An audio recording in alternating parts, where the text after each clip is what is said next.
And up to now, I am blessed every time I hear testimonies from church na mahal nila yung boyfriend nila.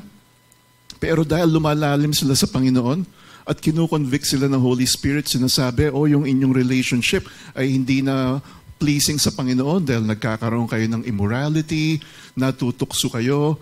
You have to give up that relationship for the sake of honoring God.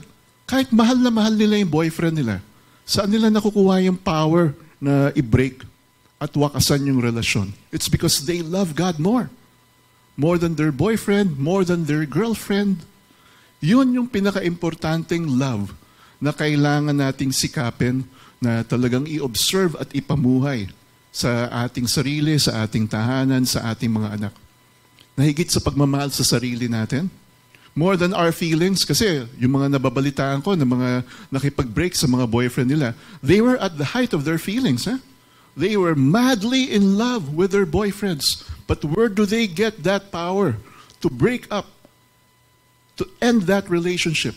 It's because they wanted to honor His Word. They wanted to follow the Bible. And they wanted to please God more than themselves or more than their boyfriend.